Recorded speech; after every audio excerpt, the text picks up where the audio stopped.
Pada masa itu, bagian-bagian daripada kitab Musa dibacakan dengan didengar oleh rakyat. Didapati tertulis dalam kitab itu bahwa orang Amon dan orang Moab tidak boleh masuk jemaah Allah untuk selamanya. Karena mereka tidak menyongsong orang Israel dengan roti dan air, malah mengupah Bileam melawan orang Israel supaya dikutukinya. Tetapi Allah kami mengubah kutuk itu menjadi berkat. Ketika mereka mendengar pembacaan Taurat itu, mereka memisahkan semua peranakan dari orang Israel. Tetapi sebelum masa itu, Imam Eliasib yang diangkat untuk mengawasi bilik-bilik rumah Allah kami dan yang mempunyai hubungan erat dengan Tobia, menyediakan sebuah bilik besar bagi Tobia itu.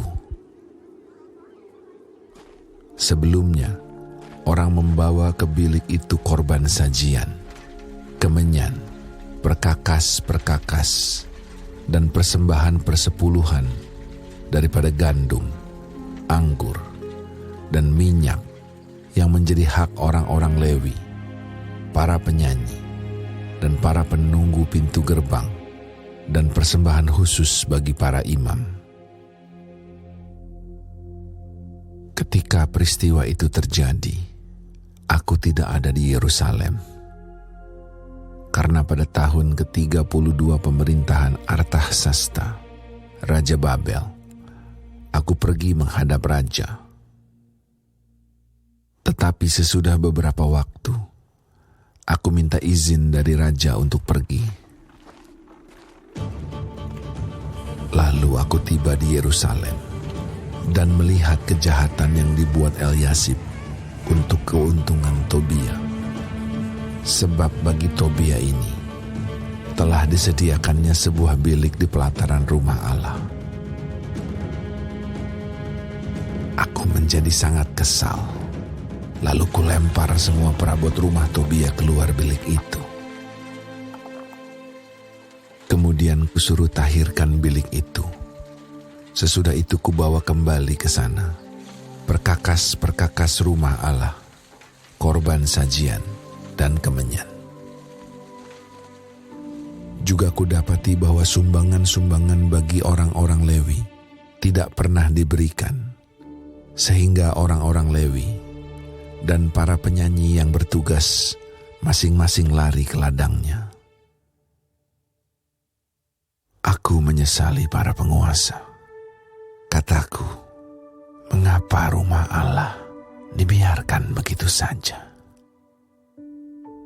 Lalu kukumpulkan orang-orang Lewi itu dan kukembalikan pada tempatnya. Maka seluruh orang Yehuda membawa lagi persembahan persepuluhan daripada gandum, anggur, dan minyak ke perbendaharaan.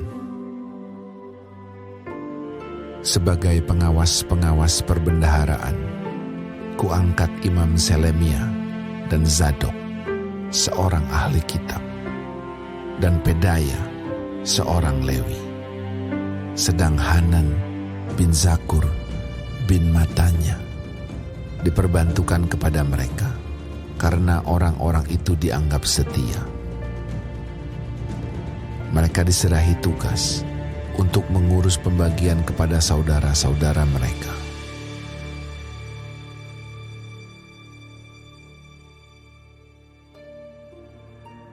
Ya Allahku, ingatlah kepadaku karena hal itu, dan janganlah hapuskan segala perbuatan bakti yang telah kulakukan terhadap rumah Allahku dan segala pelayanan di dalamnya. Pada masa itu, kulihat di Yehuda, orang-orang mengirik, memeras anggur pada hari Sabat. Pula orang-orang yang membawa berkas-berkas gandum dan memuatnya di atas keledai, juga anggur, buah anggur, dan buah ara, dan pelbagai muatan yang mereka bawa ke Yerusalem pada hari Sabat. Aku memperingatkan mereka ketika mereka menjual bahan-bahan makanan.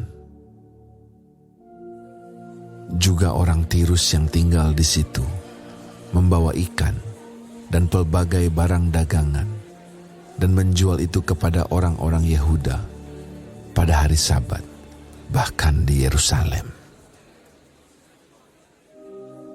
Lalu aku menyesali pemuka-pemuka orang Yehuda. Kataku kepada mereka, "Kejahatan apa yang kamu lakukan ini dengan melanggar kekudusan hari Sabat? Bukankah nenek moyangmu telah berbuat demikian, sehingga Allah kita mendatangkan seluruh malapetaka ini atas kita dan atas kota ini? Apakah kamu bermaksud memperbesar murka yang menimpa Israel dengan melanggar kekudusan hari Sabat?" Kalau sudah remang-remang di pintu gerbang Yerusalem menjelang hari Sabat, kusuruh tutup pintu-pintu dan kuperintahkan supaya jangan dibuka sampai lewat hari Sabat. Dan aku tempatkan beberapa orang dari anak buahku di pintu-pintu gerbang, supaya tidak ada muatan yang masuk pada hari Sabat. Tetapi orang-orang yang berdagang dan berjualan rupa-rupa barang itu kemudian bermalam juga di luar tembok Yerusalem 1-2 kali. Lalu aku memperingatkan mereka. Kataku, "Mengapa kamu bermalam di depan tembok? Kalau kamu berbuat itu sekali lagi, akan kukenakan tanganku kepadamu." Sejak waktu itu, mereka tidak datang lagi pada hari Sabat.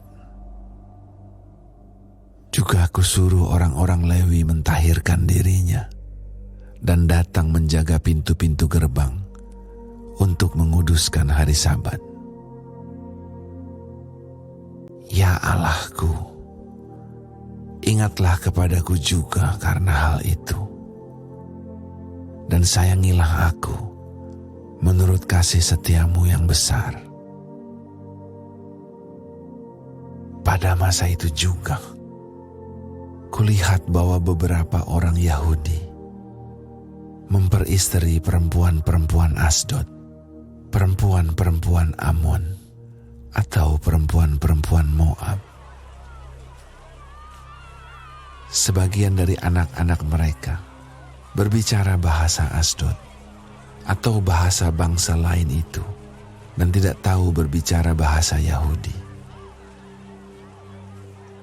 Aku menyesali mereka, kukutuki mereka, dan beberapa orang di antara mereka kupukuli dan kucabut rambutnya, dan kusuruh mereka bersumpah demi Allah demikian, "Jangan sekali-kali kamu serahkan anak-anak perempuanmu kepada anak-anak lelaki mereka, atau mengambil anak-anak perempuan mereka sebagai istri untuk anak-anak lelakimu, atau untuk dirimu sendiri. Bukankah Salomo, Raja Israel, telah berbuat dosa karena hal semacam itu? Walaupun di antara begitu banyak bangsa, tidak ada seorang raja seperti dia yang dikasihi Allahnya dan diangkat oleh Allah itu menjadi raja seluruh Israel. Namun, dia pun terbawa ke dalam dosa oleh perempuan-perempuan asing itu. Apakah orang harus mendengar bahwa juga kamu berbuat segala kejahatan yang besar itu, yakni berubah setia terhadap Allah kita karena memperistri perempuan-perempuan asing?" Seorang dari anak-anak Yoyada bin Eliasib, imam besar itu, adalah menantu Sanbalat, orang Horoni itu. Oleh sebab itu, kuusir dia daripadaku. Ya Allahku, ingatlah bagaimana mereka mencemarkan jabatan imam, serta perjanjian mengenai para imam dan orang-orang Lewi. Kutahirkan mereka dari segala sesuatu yang asing, dan kutetapkan tugas-tugas untuk para imam dan orang-orang Lewi, masing-masing dalam bidang pekerjaannya. Pula kutetapkan suatu cara untuk menyediakan kayu api pada waktu-waktu tertentu, dan untuk hasil-hasil yang pertama. Ya Allahku, ingatlah kepadaku demi kesejahteraan